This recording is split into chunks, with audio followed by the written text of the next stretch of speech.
to COASTER-net Uncut. Hello, ladies and gentlemen, and welcome back to another episode of COASTER-net Uncut. I'm, of course, Andrew Barczyk from Chicago, Illinois, joined once again by my very good friend Danny Miller from Rochester, New York. Danny, how's it going this week? I am fantastic. I had a wonderful weekend up at Canada's Wonderland this past weekend. We were recording on Thursday night. This past weekend I was up at Canada's Wonderland for the Roller Coasters American Coaster Enthusiast event. Got a nice behind-the-scenes tour of Wonder Mountain's Guardian, which hopefully by the time you guys are seeing this, you've also seen that video. I put a little video together.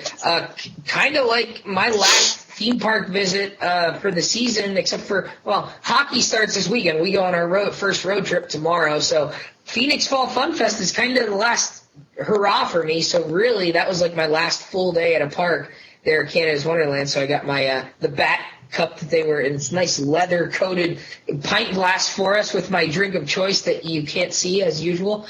So I'm excited to talk about roller coasters tonight, and that's exactly what we're going to do because, Andy, you and I are going to try a little something different. We were kind of talking about what we wanted to do for the show this evening, and we said we haven't done a real big roller coaster centric show in a while. We've done, we've had the guys from Devin Olson on last couple weeks, a few times. We've done a few things here and there. You just went on a big trip that we'll probably talk about at some point down the road.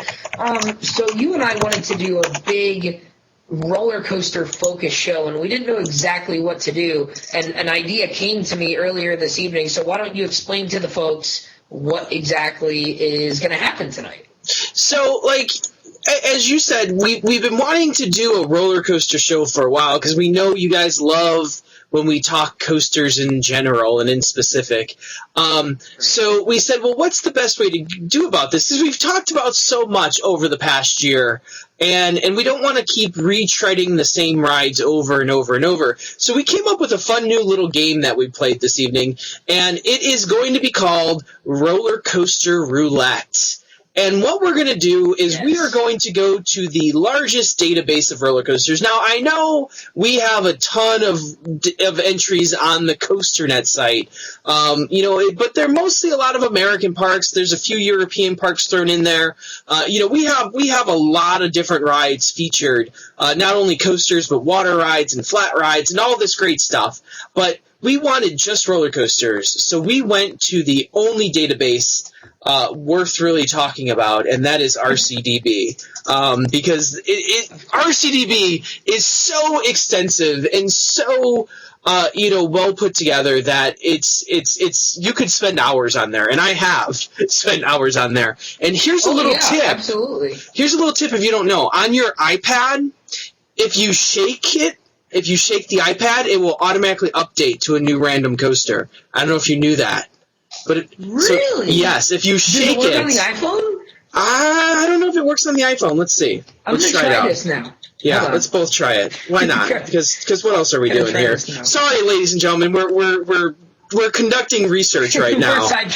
We're sidetracked already. Yeah, we're conducting research. So if you shake it, no, it only works on the iPad. Let me try it on my iPad. Oh, that's kind of disappointing. Yeah, well, I know the iPad has a different system than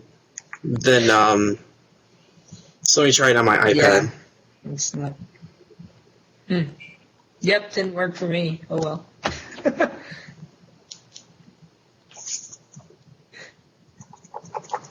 Well, did he get rid of that feature? It's gonna make you a liar out of you. No, he must have gotten rid of that feature. What the hell, man? Maybe you just by accident. No, I remember him saying it. He tweeted it out one day. I don't know. So don't do that. You just look stupid like I did there. We both look pretty stupid. Oh, so strike that from the record. Oh, well. He used to have it as a feature, but maybe when he updated it, because he did the update on it, and maybe he took the feature out. So, I don't know. Who knows? Or maybe with all the updates the iPads have. Well, the problem is they update these iPads like once every 3 months now, and like developers have a hard time keeping up with. I'm not going to speak anymore on that. Okay. Anyway. He's going on a tangent. He's pulling me. Yeah. Anyway, nobody cares. So what we're going to do tonight is we're going to play Roller Coaster Roulette. Roller Coaster Roulette. So we hit the random button, we refresh the page on RCDB, and we're going to talk about whatever coaster comes up first. And we're going to kind of discount all the kiddie rides because nobody wants to really hear about those. So, yes, we don't want to hear about kiddie roller coasters that are rusting over in China and like Russia and like rides that nobody's heard about. So we're gonna try and pick ones that are at least interesting, but we're still gonna use the random button, so we're not actually just hand picking them. Yeah. So bear with us here. So let's go to RCDB and let's hit the button. And our first ride that comes up is the Cyclone at Lakeside Amusement Park. So, this is quite the interesting ride here. Now, just some stats. It's 2,800 feet long. It's 80 feet high. The drop is 80 feet. It's about 2 minutes long.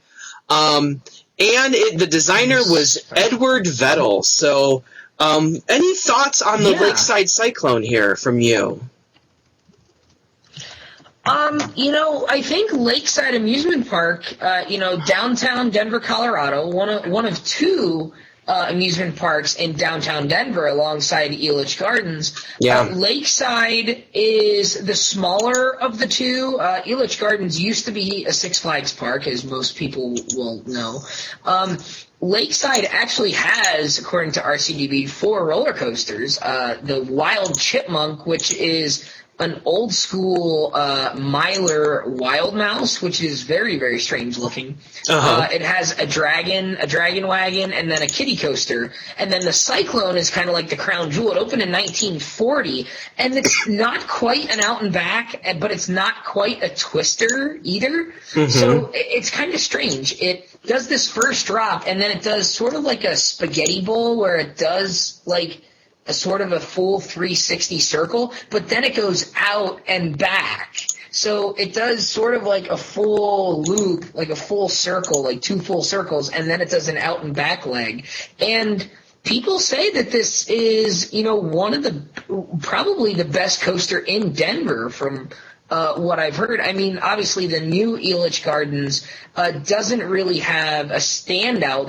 They have Twister 2, which by most accounts is not what the original Mr. Twister was, but this is like old school, painted white wood. It's got the cool looking Art Deco style station, which has some nice lighting if you look at some of the nighttime pictures.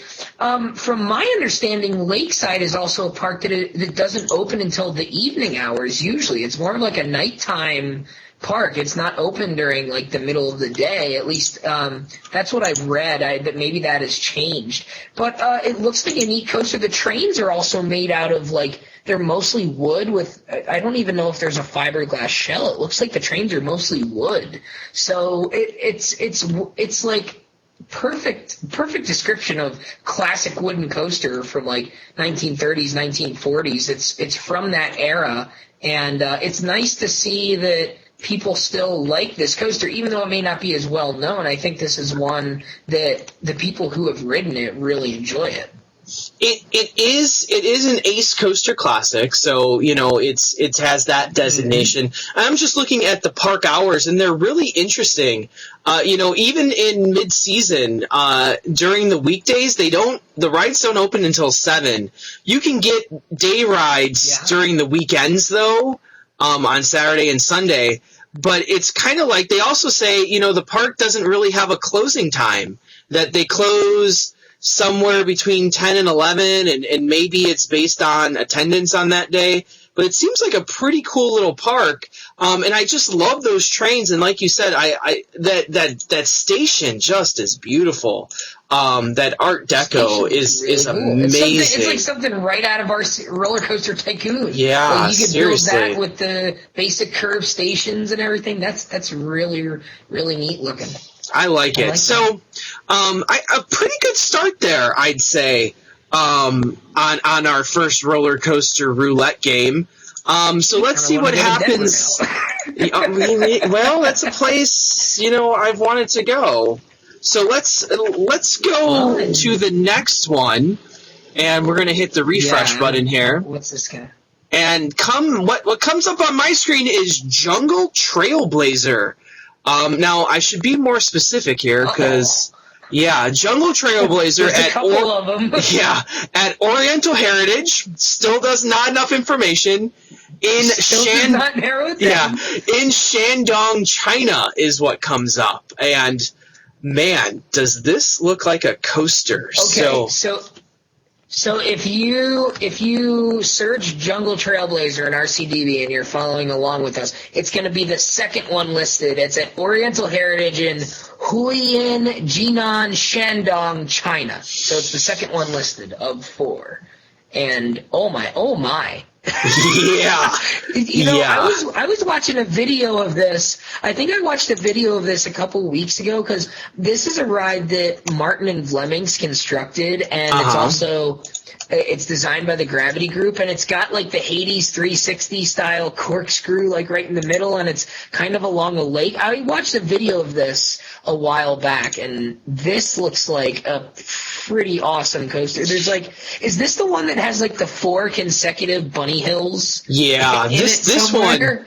Just watching. I'm watching the video as you're talking here, and this thing is just an airtime monster.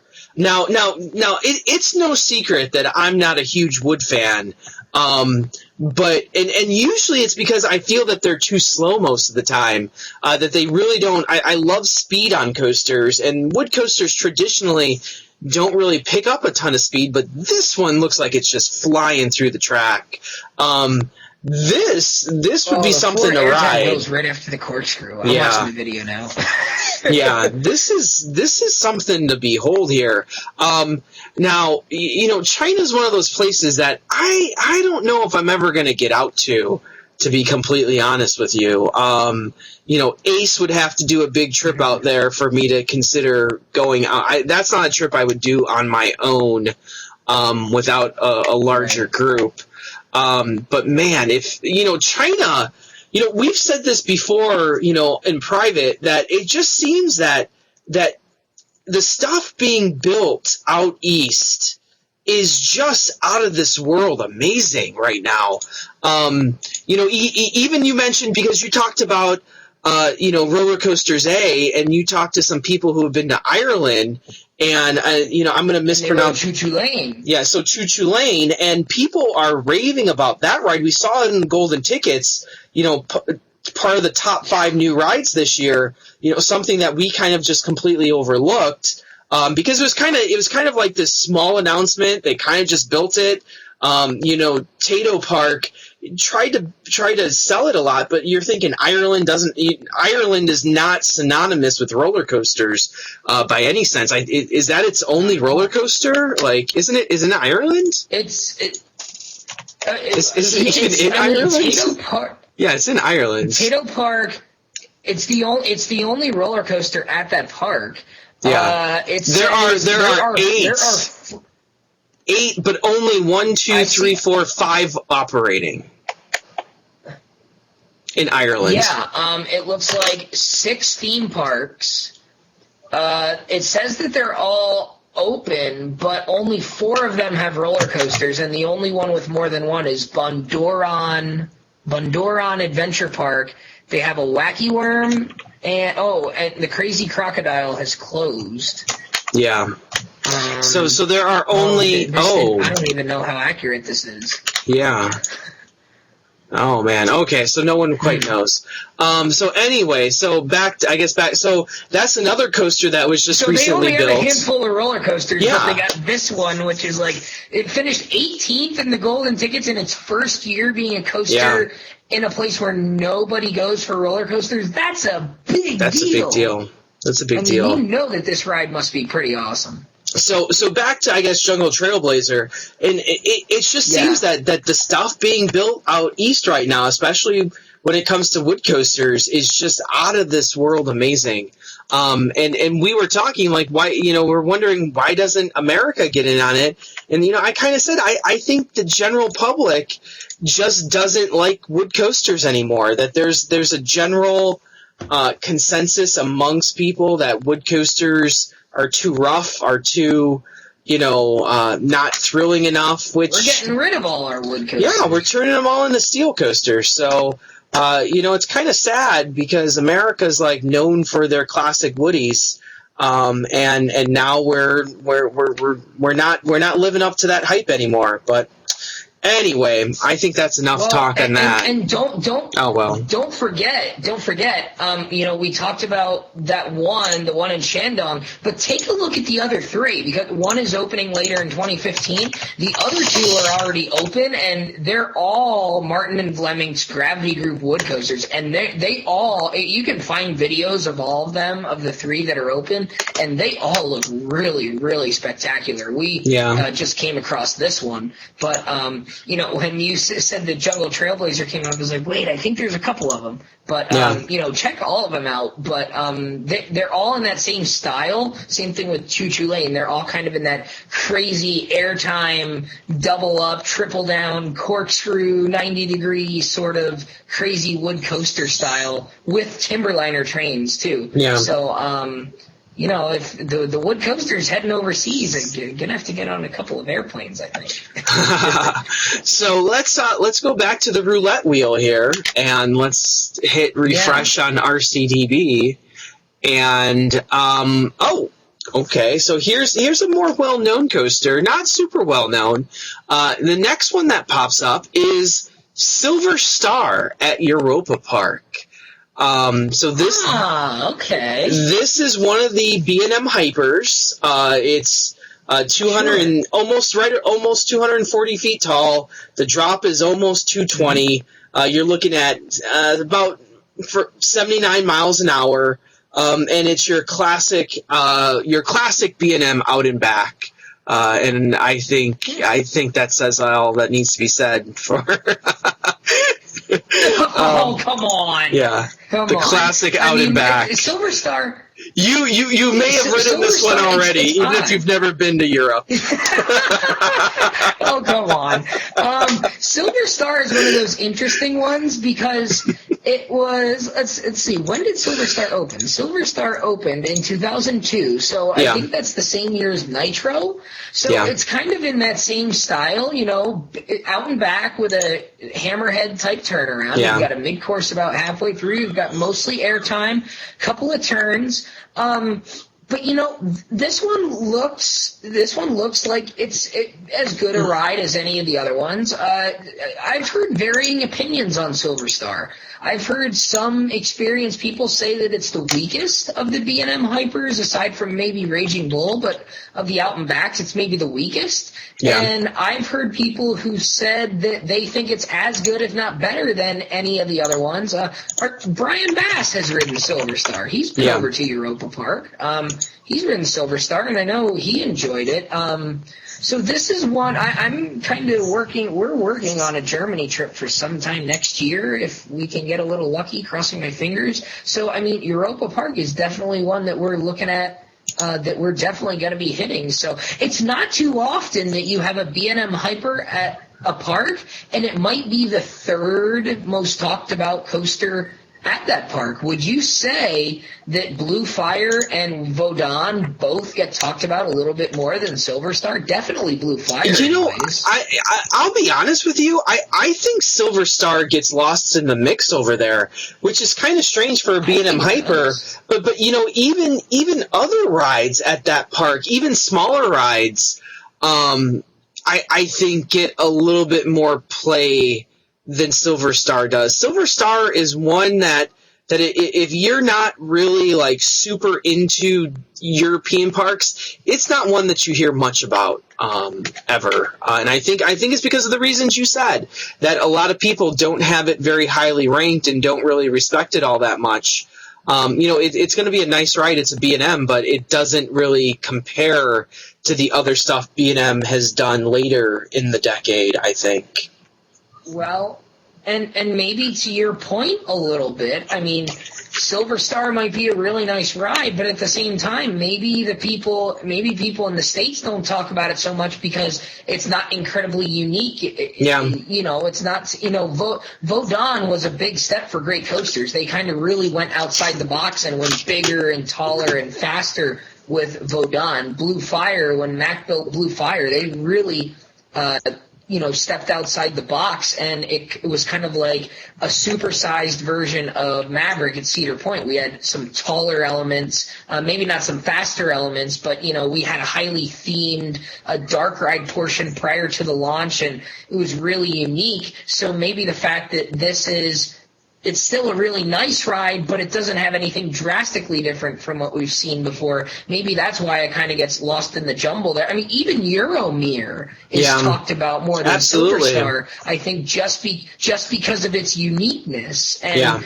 maybe because it's owned by Mock Rides over there, the park, and it's not a Mock Rides coaster. Maybe that's why it's not one of the focal points. Maybe that's deliberate on the park's part. So, but anyway, Silver Star, one that I'd be excited to ride when I get to Germany for sure, because I like that style of ride, and I'm sure anyone else would at least enjoy the ride too, at the very least. So Silver Star, good one in my book. Okay, so let's move on to our next one, and this next one, let's hit the refresh button on our CDB again, and the coaster. Go for 3 internationals in a row. We're gonna see. Oh, you could not get more un-international. You're not gonna like this one, but this one is the Invert Classic. Now, some of you may be thinking right now, Raptor, but you would be wrong. This is my other favorite invert. And it is Patriot at Worlds of Fun. Good old Patriot. Oh, I love Patriot. Fly high Patriot. Fly high Patriot. And let me speak on Patriot. The reason why I like Patriot is I think it does a little bit different stuff than all the other inverts do. And maybe this is just my perception and it's not actually reality. Because I've ridden it quite a few times. I've taken 2 trips to Worlds of Fun. The first time I rode it a handful of times. And the second time I did coasting for kids there. And I was able to ride it at least 20 to 25 times. In a span of 2 hours. So I have a pretty good track record on Patriot. And I just think it does things that other inverts don't. Whereas other inverts are so heavily based on the positive G's and the helixes and the really whipping you around. I feel that Patriot is more of a finesse coaster where it's focusing a little bit more on the negative G's. You have a few. You even have like that weird airtime hill that a lot of people don't like. It's usually you see it if you look at the logo, the ride sign, and it's that hill right above the ride sign. And it's kind of like an invert style of an airtime hill that I kind of liked, and some people just don't like it because they're like, oh, it's too boring, it doesn't do much. I really like Patriot. I like the layout, I like its compactness, and I think it does things that other inverts don't do. It was built in 2006. And to put that in perspective, like a lot of the inverts, they just try to like throw you upside down as many times as they can. And I think it gets redundant at some point. Whereas Patriot only has 4 inversions on it. And all of them, you look at the first loop and you have a 0G roll. Both of those things aren't there designed to like kill you. They're actually designed to make it a more negative G experience, I think. And I like Patriot. I really do. I'm going to stop talking about it because I'm gushing. Well, and this is an interesting ride to have come up because you and I have this discussion a lot, but I don't know if you and I have ever had our Talon versus Patriot debate out. No, I don't think so. So maybe this is an opportune time for it. And I think maybe this has very much to do with that. You and I talk a lot about you rank a ride higher. If you ride two rides that are similar, say Montu and Alpengeist, or Manta and Tatsu, or Talon and Patriot, I think most people tend to rank the first one that they ride a little higher. Yeah. Not always the case, but I think this is a case of, if you go into Talon, and obviously Talon being at my home park and being the ride it's the roller coaster that I've had the most laps on. And, I operated it for a year. When I first rode Talon, I remember being surprised at it because, you go on some of the big ones like Banshee and Raptor and Montu and Alpengeist and even Afterburn, and you're used to that pummeling G-force that you're referring to. And then you ride a ride like Talon, and you're like, well, it's smaller, there's not as many inversions, it doesn't go as fast, I'm not really expecting to get that sort of ride out of it. But then you get a really nice, you get a smooth ride, you get an intense ride in the right spots, you've got a graceful ride, and like you said, a finesse ride in the right spots. And I think Patriot and Talon are very similar in that regard. And if you look at their layouts are eerily similar. They really are. It's Patriot. Disgusting. The big difference with Patriot, the big difference with Patriot is it actually goes underneath the lift between the loop and the 0G, whereas Talon goes over the station with the 0G. So the angle is a little bit different, but they both do a right-hand drop into a loop, then a 0G roll. The Immelman, then they do an overbank turn. Talon does a little bit of a turn, an S turn, and then does its drop, whereas Patriot does like a straight airtime drop. And then Patriot goes right into a corkscrew. Talon does a bit of an overbank and then does a corkscrew. And then they both finish with a helix and then a little bit of a hop onto the brake run. So their layouts are very, very similar.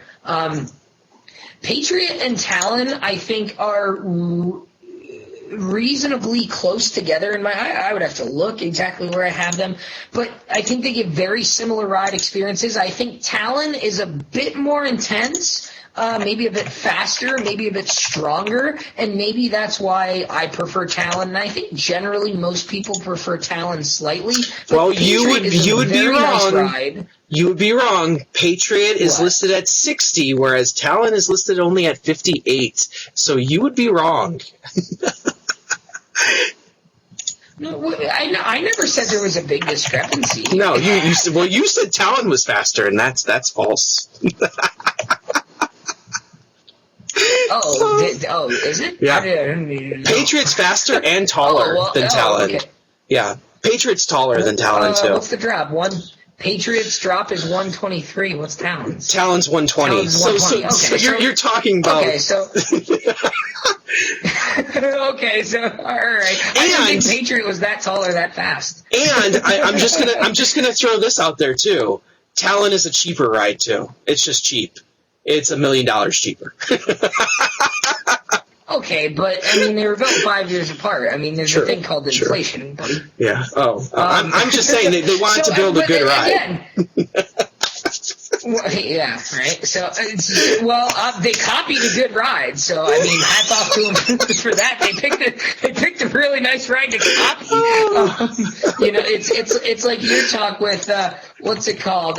Monster at Wally Gator Park. That is an excellent example of cloning a ride because they cloned Raptor, I think is what you once said on the show. So, I mean, at the end of the day, Talon and Patriot, almost identical coasters, very similar stats. I mean, within error, the speeds are the same within error, as far as the loading. If you have people on them or not, they're almost the same. The heights and drops are almost the same. The lengths are almost the same. It's got the same number of inversions, the same elements in the same order. Yeah. I think when you get two rides, it's like Griffin and Shikra. You get rides that are that similar. It's kind of like, well, which one did you ride first? Which one do you have more of a sentimental attachment to? But Talon and Patriot, both really nice rides, and Patriot's the one that came up. So we got to have our Talon versus Patriot now, debate. Before we finish it, so that's nice. There's one more thing that needs to be discussed. Which one has the better paint job? I think it's Patriot. Patriot's paint job is one of the coolest paint jobs on any roller coaster. It's got that white stripe. Here's the other thing. Patriot only has 7 cars per row for 7 cars for some reason. Talon has 8. Patriot's one of the few inverts that only has 7 cars. I don't know why that is. But the paint job, I'm used to the bright yellow and orange and blue in your face. I love that color combination. It's on Behemoth. They use the same exact color scheme on Behemoth. But the Patriot color scheme is really nice. The red, white, and blue, the white accent stripe is really, really nice. I think even having the stars on the wheel hoods is a really nice touch. And there's other little nuances too. Like even underneath the seats, they have the gold to make it look like the claws of the bird. Yes. I just think there's so many nuances on that coaster that it's done perfectly. I love the color scheme of Patriot. I would concede that Patriot has the better paint job. I would say the better color scheme, I think, is Patriot. I do think the Talon setting is a little better because they do have a lot of shrubs and bushes in that area that make it seem more confined, whereas Patriot is more out in an open field. There are a few leg choppers with the ground and with trees and with fencing on Talon that Patriot does not have because it is a bit more elevated. It is kind of on top of a hill. So I will concede that Patriot has the better color scheme if you would say that Talon has a little bit better surroundings. The weird part of Talon... And Talon does have the trench... Has the trench at the emblem, and Patriot doesn't have a trench, so maybe that's another thing. The weird part about Talon, it's kind of like buried in the park, though. It's a little weird to get back there. It's right at the front of the park, but it's really kind of hidden off to the side, and you have to walk a ways to get to it, even though it's right at the entrance.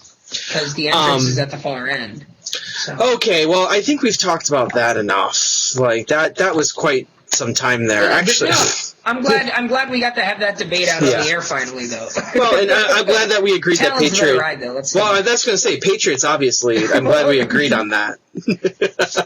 No, definitely not.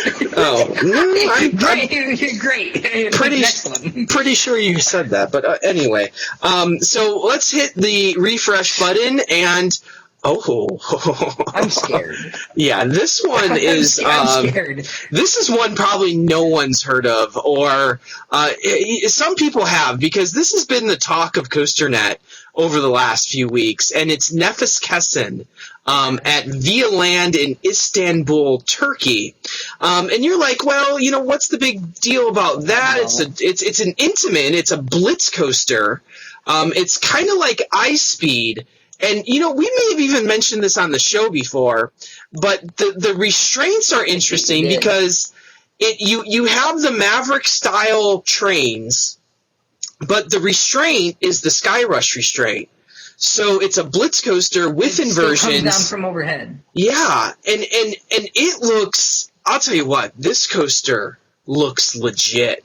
Man, you're talking about almost 70 miles an hour on this blitz coaster. Nefes Kesin is 164-foot top hat. Yeah, it's Turkish for breathtaker, and I think they might have a winner on their hands there. Just the stuff. It opened in 2014, so just last year. So this was new for 2014.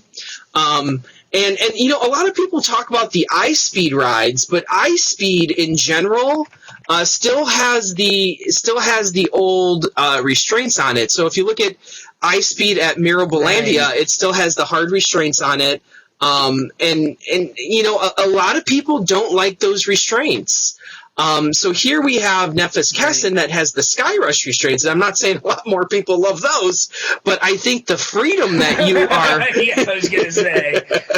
I think the freedom that you're afforded... Yeah, exactly. You get a lot more freedom on it from that. But, I don't know. I think that's an interesting ride. I love the Blitz coaster concept. I wish we would see more of it. Honest to God, it's one of the great disappointments in my life is that, Intamin kind of came and went. You have to look at it in the 2000s was the decade of Intamin, and as soon as they came onto the scene, they were gone just as quickly.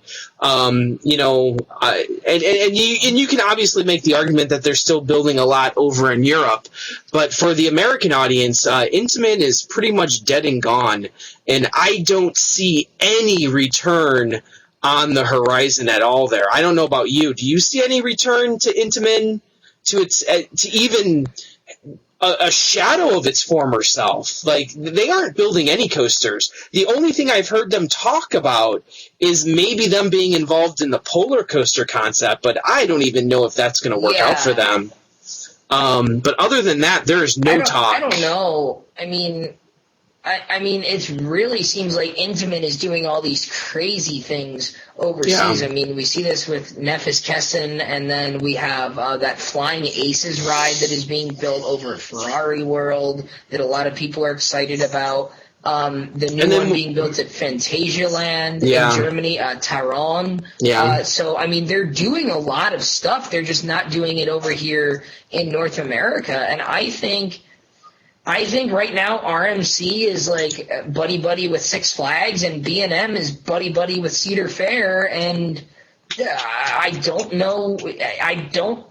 As long as those two companies continue to not screw up with the new coasters, I don't see Intamin weaseling their way into one of those companies again. I mean, Six Flags has done Intamin stuff in the past. Cedar Fair has done Intamin stuff in the past. But I mean, one of the big supporters of Intamin in the 2000s was Hershey Park, and it is well documented that Hershey Park had issues with Skyrush and was not happy with some of the issues they had, and they kind of fixed those issues and kind of washed their hands of it. And, who knows where Hershey Park hasn't. Laugh Track is not considered a major roller coaster in my mind. It's kind of like a filler family coaster. It's going to be interesting to see where Hershey goes for their next big coaster, with only one B&M, and the last three big ones have been Intamins. Cedar Point and Cedar Fair is on the B&M train right now. Like I said, Six Flags is definitely on the RMC train right now. So it's hard to see where Intamin is going to pick up some business. I don't see a smaller park being able to afford a high cost, possibly high maintenance ride from Intamin with the track record they have. So it's hard to see where they kind of fit into the mix right now, and it seems like maybe the Busch Parks would be logical, but they're going B&M, they're going Zero, they're going Premier, they're going Mack Rides with Cobra's Curse. So anything but Intamin is where Busch has gone the last 5 years for their coasters after Cheetah Hunt. I mean, they've gone B&M a couple times. They've gone Mock Rides. They've gone Premier. They've gone Zero. They've gone traditionally to stuff that Intamin has done. They went to Mock Rides for Manta at San Diego, which is a launch coaster, which Intamin is very, very good at. They're the spinning coaster.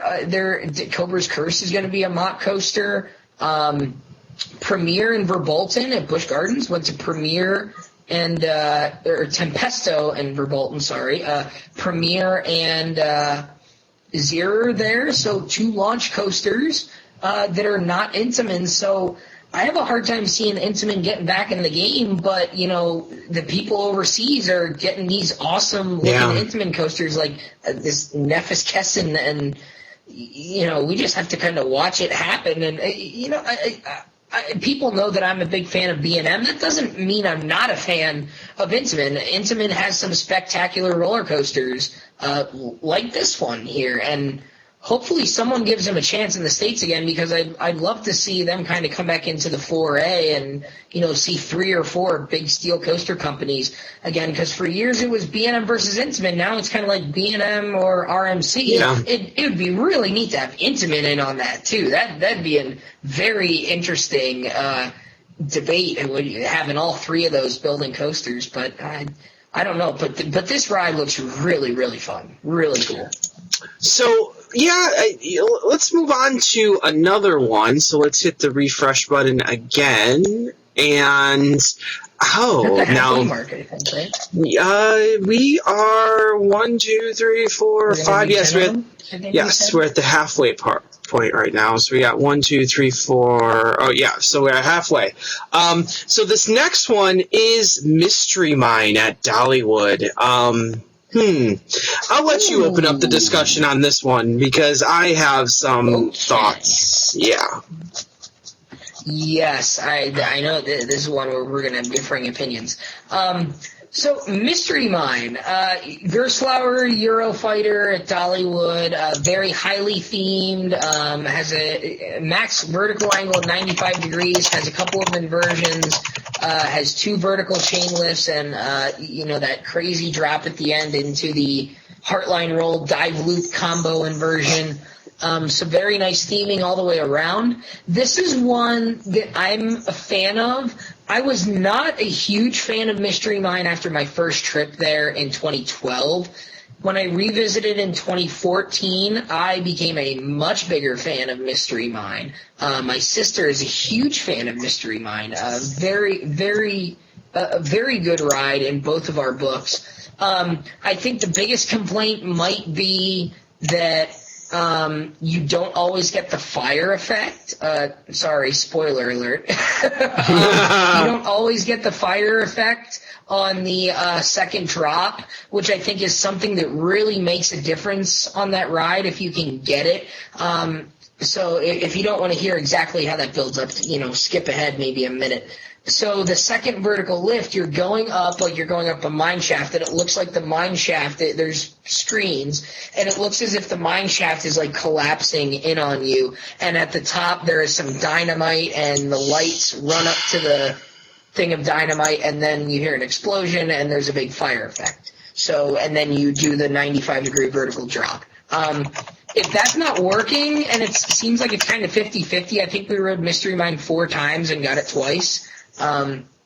That's kind of a bummer if you don't get that, but I think Mystery Mine is a great ride in my book, but I think, and this is something I'm sure you're going to bring up, it would be even better if we could get some new Gerstlauer trains on it that have the lap bars, because I think the biggest problem people have with Mystery Mine is the shoulder harnesses, and they are padded, so they're not really hard. They don't really hurt your ears, but it's just kind of a nuisance, I think is a better word, to just kind of be bopping back and forth. And with the tight transitions, it's just the nature of the ride that you're going to be going back and forth between the harnesses a little bit. So, it kind of depends on how much that sort of thing really bothers you. It's not a Vekoma SLC. It's not that bad.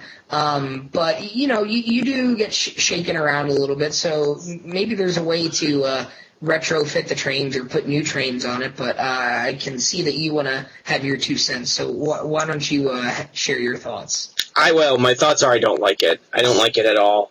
I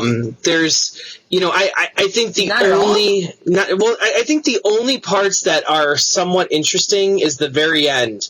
When you do the inversion into the station, it just seems that last drop into the inversion into the station is the only part that it picks up any speed whatsoever.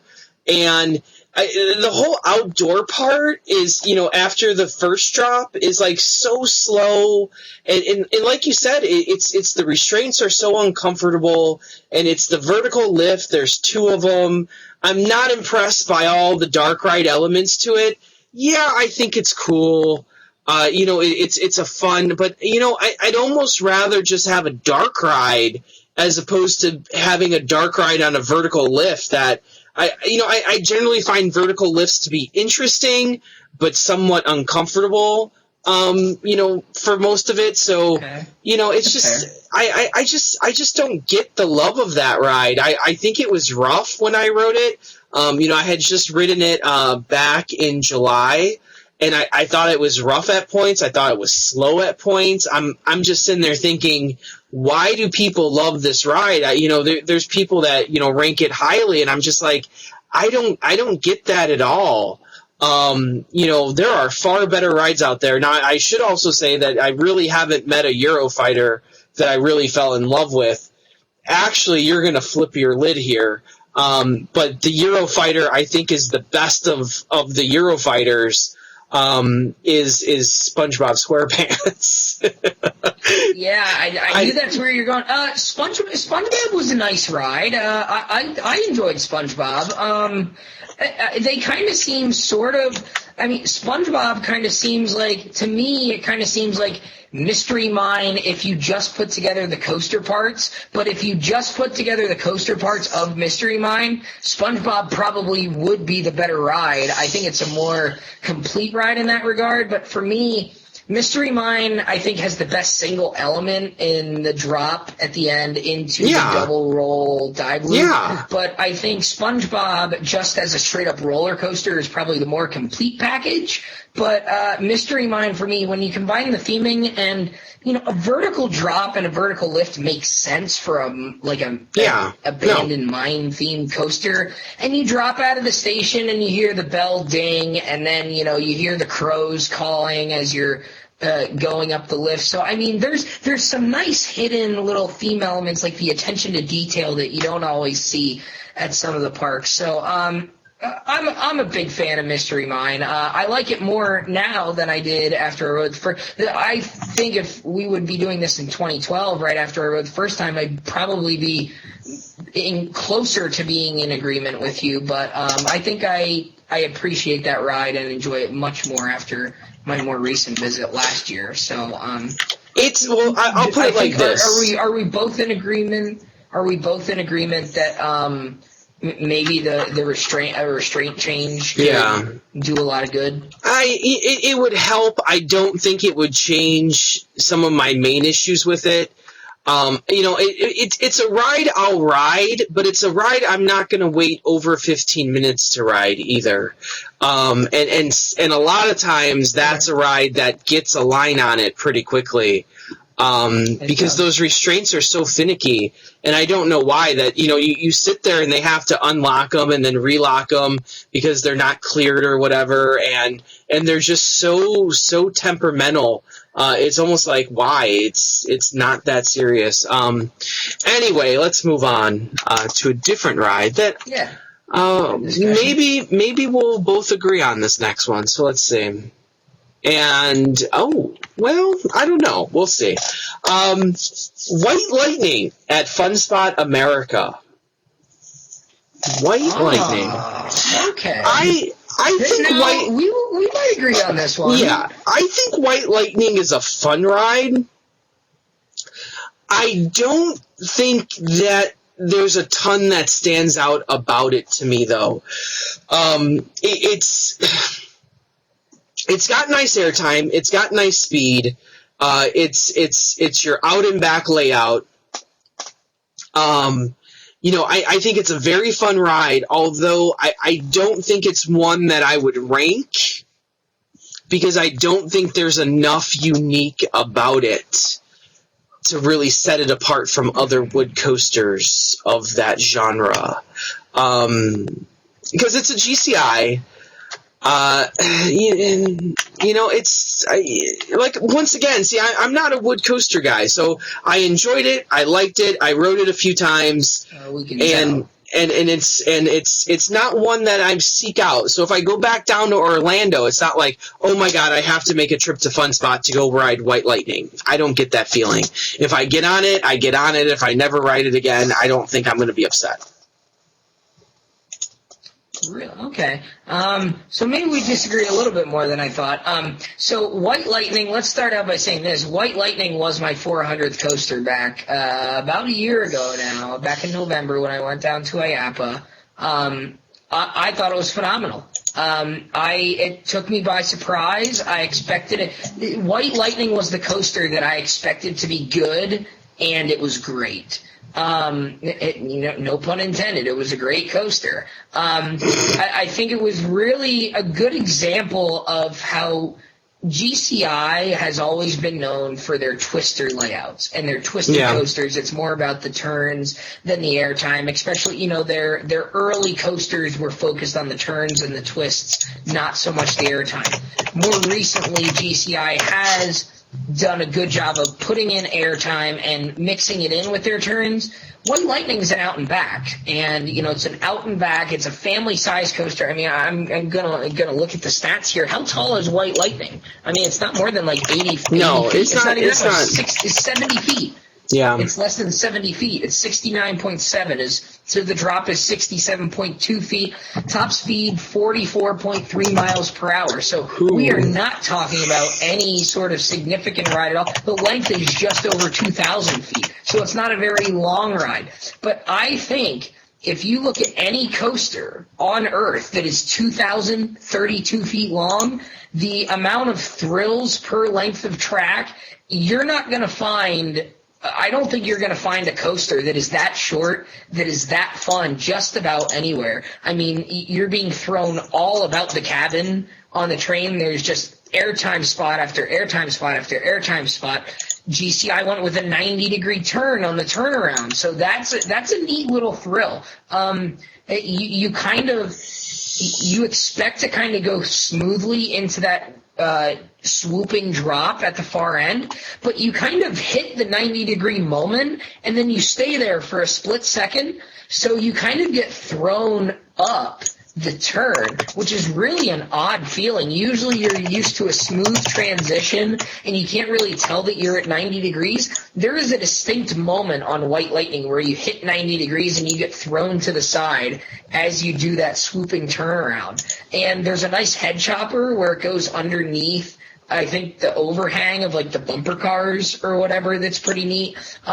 So White Lightning for me is a ride that over the course of an hour, I think I sat on it and just rode it over. I think I rode it like something like 12 or 15 times.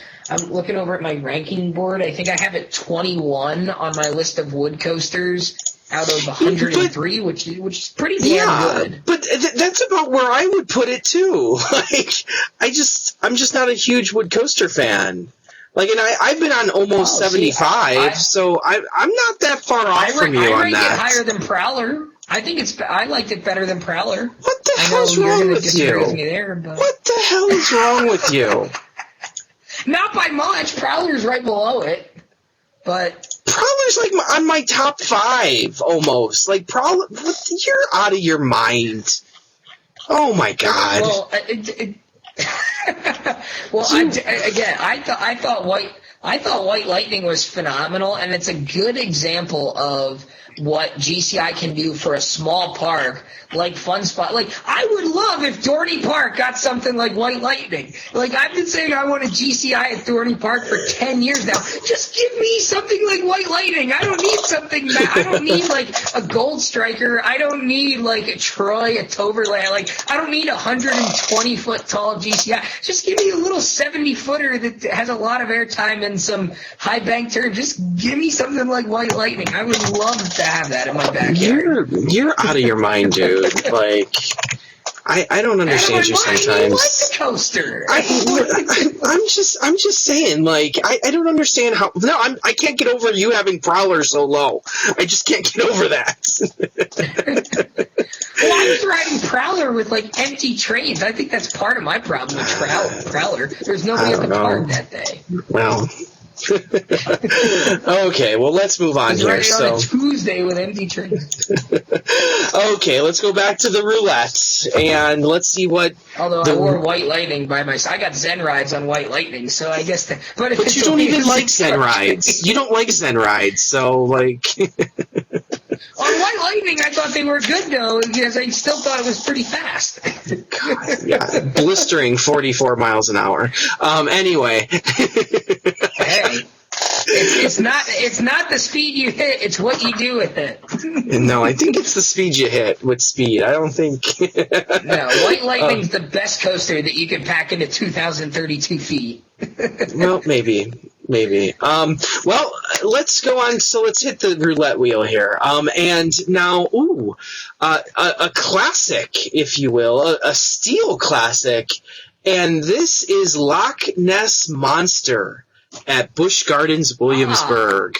So the classic interlocking loops of the aerodynamics, classic Loch Ness, the little Nessie, as she's referred to as. My sister's favorite roller coaster. Maybe because she's a troll, but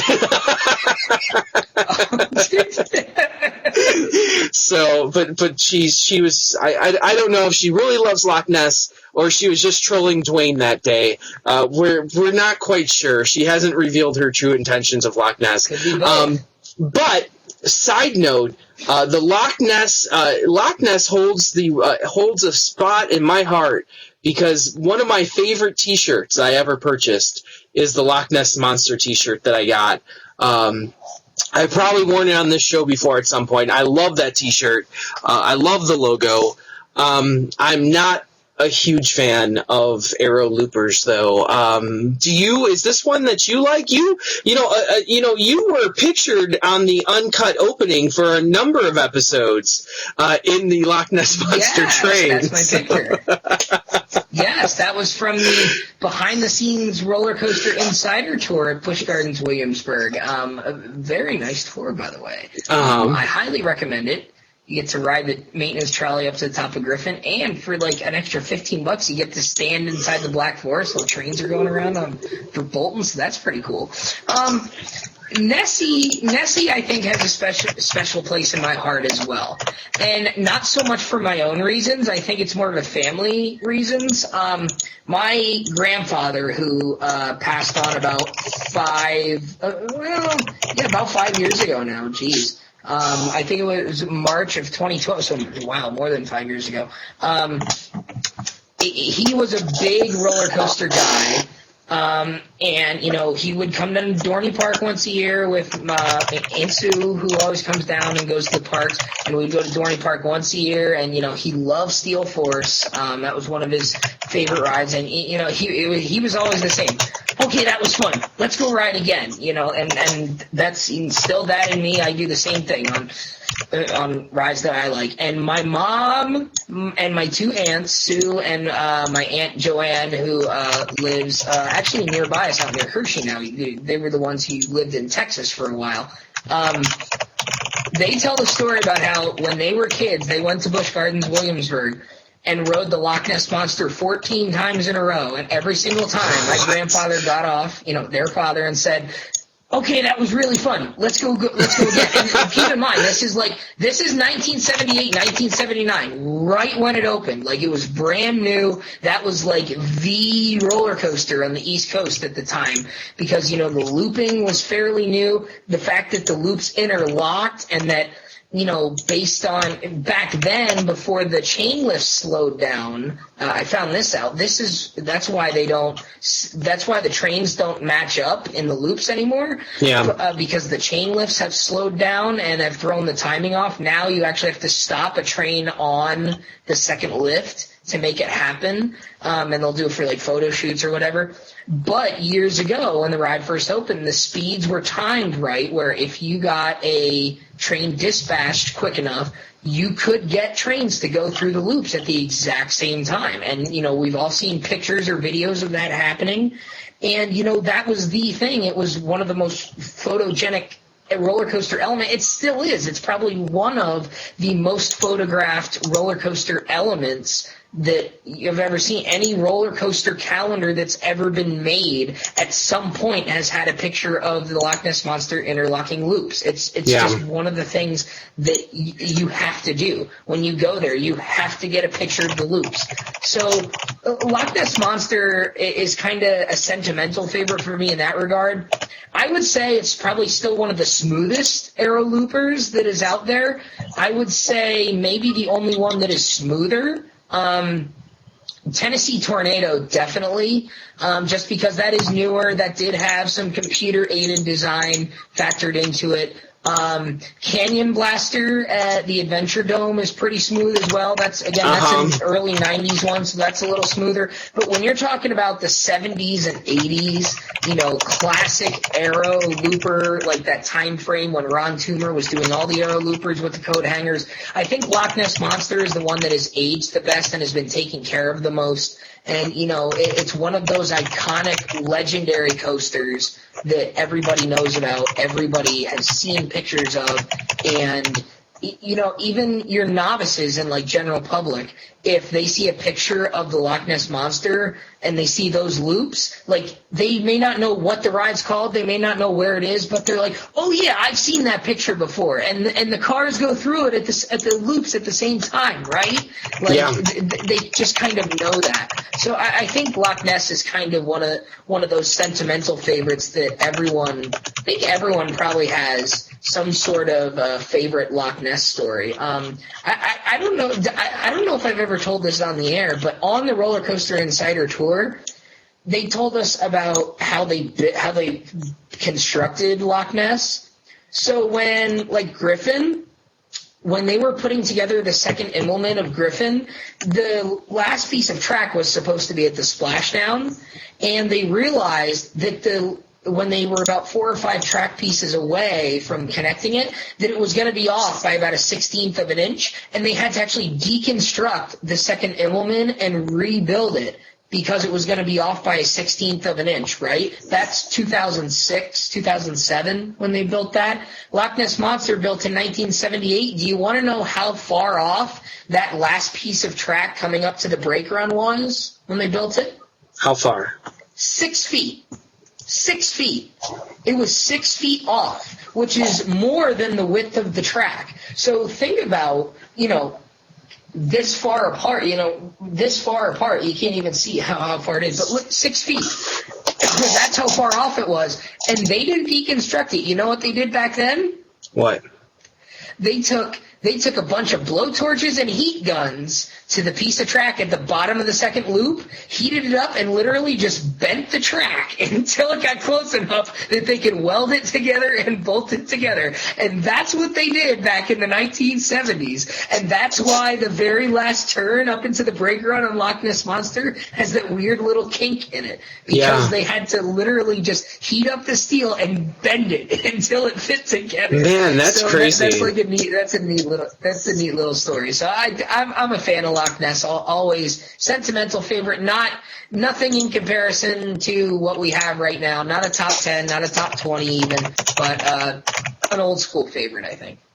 Yeah, for sure. And plus, the theming on it's all really cool. It's that classic feel. I love that logo. That logo. They should put the dragon back in the tunnel though. They used to have the monster in the tunnel. I never rode it with that, but people always tell me about that. Did you ever ride it when it had It's hard to remember. I was there in the early 90s, and I don't remember, or probably the late 90s, and I don't remember a monster, to be honest with you. That would be cool if they kind of invested in a little bit of a monster guy. Maybe on an anniversary year. When was Loch Ness built? 78. So 78. 40th anniversary is coming up in a couple of years. Yeah, so maybe for the 40th they'll do something. So let's go back to RCDB. They're revamping Revolution for its 40th, so maybe. And let's hit that roulette wheel and let's see what comes up. Ooh, a couple left. Another invert. This one is Black Mamba at Phantasialand. Black Mamba. Now, I love inverts, and this is not the invert I want to ride in Europe. That would be Nemesis.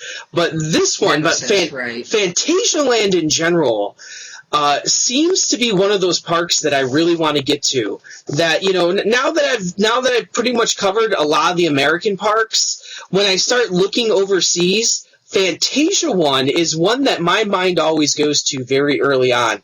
The architecture of that park looks amazing. The ride lineup looks interesting, especially with Black Mamba, and now they're building Tehran, and they have Winjas that people are talking a lot about lately. Colorado Adventure, a really nice mine train. Yeah, there's a lot of cool stuff here. Ride.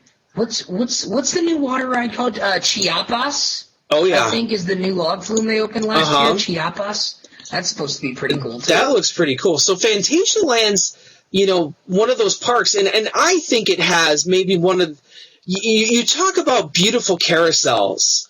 Fantasialand might have one of the most beautiful carousels anywhere. It's a dual layer carousel. It's a double layer. It's 2 floors, but then it has this beautiful ornate hood around it. That just looks so cool, so European, almost steampunky a little bit. Like, I kind of like that steampunk look that's got going on. But in the wave swinger with the fountains that follow the swings, like in Rise and Fall with the swings, like how cool is that? There's just so much cool stuff at this park, and Black Mamba, not to ignore the ride, but Black Mamba seems to be a pretty cool invert. A little bit. What class would you put this in? Would you put it more like a Patriot or a Talon, or would you make? It's on that size and scale. I mean, the height is only 85 feet. The drop is about 89 feet. But if you get the top speed's less than 50 miles per hour, so it's not fast at all. Only about 2,500 feet long. But when you look at the theming of this and how, the theming of this ride almost makes it look like Nemesis would be easy to photograph. Yeah. When you look at this. Seriously. And we all know how well Nemesis is themed. Well, but if you scroll through the construction pictures and just look at all the stuff that surrounds this ride, it's hard to believe. And watch a video, you're just going through tunnels and trenches and around buildings, and it's got to certainly make up for what you lack in speed. You certainly get a sensation of speed, I would think, with how close you're coming to all this different stuff. I mean, all these elements just look I'm just looking at the really stats. Nice, perfectly paced. And it says that it cost 11 million euros to build, and the themed area around it costs another 11 million.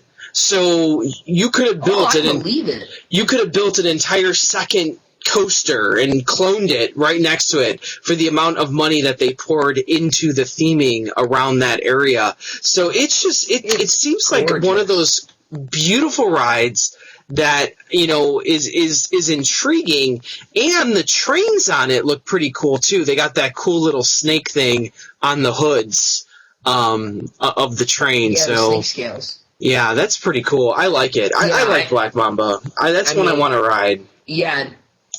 Yeah, definitely. I mean, this is kind of like it reminds me of a miniature version of Montu, just completely like supersizing the theming. If you cut Montu kind of in like 2/3 the size, and then just completely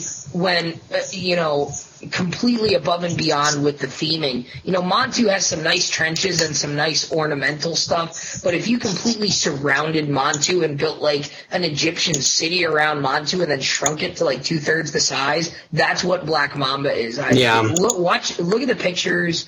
Watch the video. I mean, it's an impressive looking coaster, and all accounts of the people who've ridden it say just because it's a small coaster doesn't mean that it's a bad one, but people really like this ride. Yeah, for sure. From what I've heard. Okay, so let's move on to our last one that we're only doing 10 tonight. And I think this is a concept we'll do again in the future.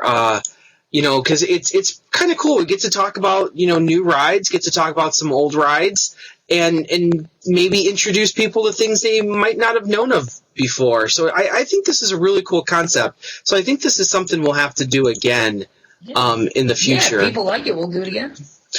So our last coaster that we have on RCDB, and if we hit that refresh button, is Steel Dragon 2000 at Nagashima Spa Land in Japan. Now, this one is interesting, because, it set some height records. It beat Millennium Force when it first came out in 2000. Millennium Force only held that record for a few days because Steel Dragon opened in August, whereas Millennium Force opened in May. And so it only held that record for a few months. If even, was there one in between this? Or did this beat Millennium Force? No, this is the one that beat Millennium. Okay, because sometimes on some of those, Quick One came in real quickly in between and took a record. That was more towards like your Desperados and stuff. That was before, because I think Goliath at Magic Mountain opened in December, and because the drop was 255, even though the height was like 235 or whatever, Goliath was for a short time the highest drop and the fastest complete circuit coaster, I think, for about 4 or 5 months until Millennium opened, because it opened in December. And then this one took that. It was the one before it. Yeah, and then this one beat Millennium, right?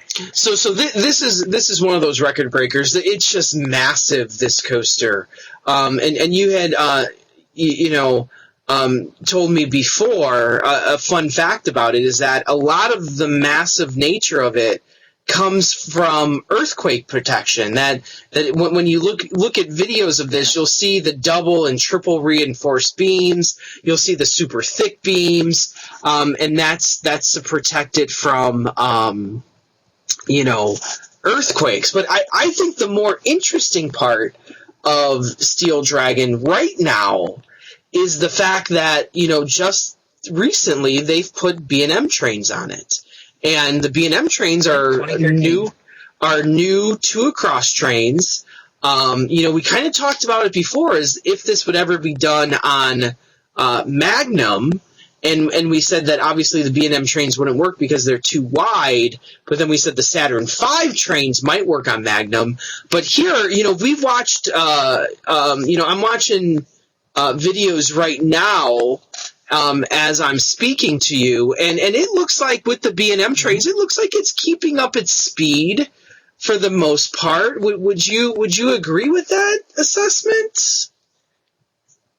Yeah, I mean, you and I have watched videos of this ride in the past, and we've had discussions about the trains on this ride a little bit.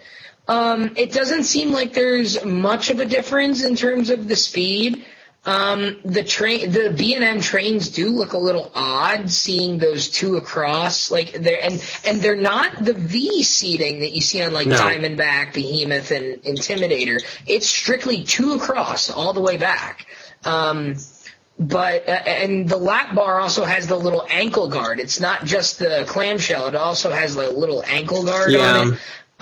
So that's an interesting, and it looks like there are seat belts on it as well.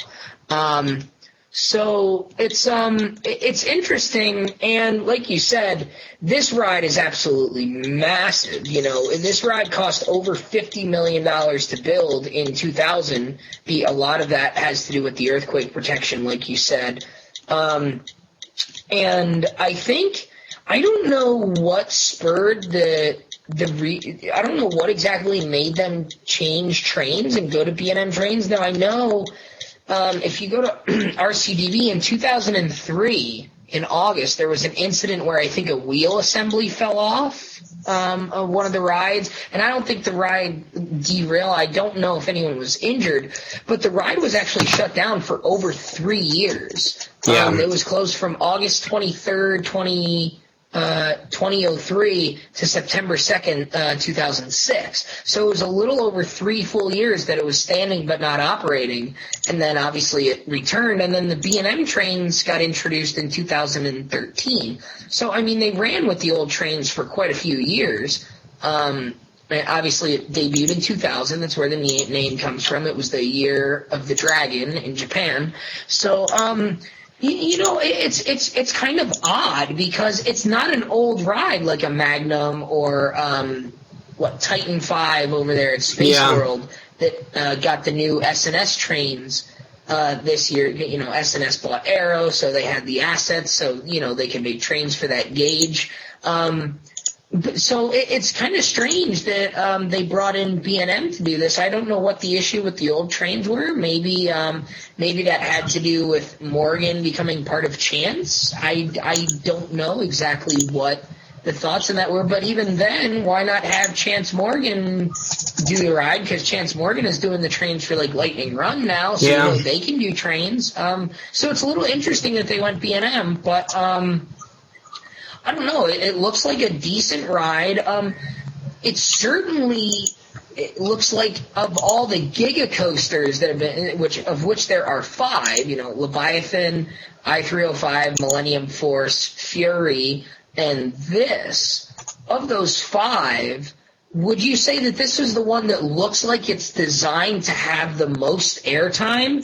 I mean, it's really designed like a hypercoaster where you go over a couple hills out, then you do a turnaround, and then you do a lot of bunny hops on the way back. Most of the other 4 Giga coasters kind of have that style where it's more speed-based with maybe some hills thrown in, and the only Giga with a mid-course brake run as well. So that's another thing to consider, that it's kind of in that hypercoaster style. Yeah. But, on stats, it's a Giga coaster. So, a few odd little notes there. It's very similar to like Steel Force, Mambo, Wild Thing. It's very similar in design to those rides, as opposed to being, breaking the mold. I'll be honest with you, I would love to get over to Japan one day and ride a whole bunch of their rides, and this is one of them that has always intrigued me. And I think it's a lot for the reasons that you mentioned, is that it's a Giga done in the hyper style. Now, granted, I never really fell in love with a lot of the Morgan hypers, but this one just looks like it has this speed on it, and it doesn't really look like it lets up. Like the Morgans, to me, the Morgan hypers of Mamba and Steel Force, they have speed, but they don't maintain their speed very well. Whereas this one looks like even if it loses a little bit of speed, you're still coming into those bunny hills. As long as those brakes, that mid-course doesn't really stop you completely, it seems like you still have a good amount of speed going through that. So this is one of those that I'd really like to ride to compare, having been on a lot of the Gigas now. And maybe that's a future show as well, the best of the Gigas. Maybe we'll do that next week. I think so. Yeah, I think that's one that we have to do. I've now been on all of them in America. You've been on all of them for a while now. And I think it's one of those topics I think people would want to hear about. So I think that wraps up our first ever Coaster Roulette. And I had a lot of fun doing this. And like I said, I think we should do this again sometime in the future. Yeah, I think we're gonna look for some feedback on this show, because I think we kind of broke our mold a little bit tonight. Typically, we like to pick one topic and we discuss it for an hour and 10 minutes or so. I think tonight we said we wanted to do a coaster heavy show, but we didn't really have a specific topic that was really. It was really, the timing was right. So I said, hey, why don't we just hit the random roller coaster button on RCDB and talk about a bunch of different coasters and see where it goes. So if you guys like this, be sure to comment down below and, tell us what you thought, and if this is something you'd like to see us do again. And, maybe we can even take certain suggestions. Like maybe we'll take 1 or 2 suggestions next time we do this, of like maybe some more obscure rides. I mean, if you'd say, hey, talk about Millennium Force or talk about Maverick, we talk about those rides a lot. The point of this was to maybe talk about some rides that we don't talk about all the time, which I think we definitely hit at least a handful of those tonight. So, make sure you comment below on the forums and, Facebook, Twitter, tell us what you thought, and maybe we'll do this again. This will be a good type of show to do in the off season too. The off season's coming up, so this will kind of be a good filler topic for maybe some of those slower news weeks. Yeah, absolutely. So, as always, thank you for joining us here on COASTER-net Uncut. Make sure you subscribe to our channel to get all the latest updates. We've been posting some pretty good stuff lately, and especially the Wonder Mountain video. We have some off-rides coming from California. And make sure you check out the Hauntiverse Uncut show as well. That we're in the middle of the haunt season here. And if you love haunt as much as I do, Brian Bass and I have really begun to hit our stride on that show. So check that one out too. And we have some really great topics there that we've been covering. So as always, thank you for joining us. I'm, of course, Adrian Barczyk from Chicago, Illinois. And I'm Danny Miller from Rochester, New York. And as always, right on, Right Warriors. See you next time.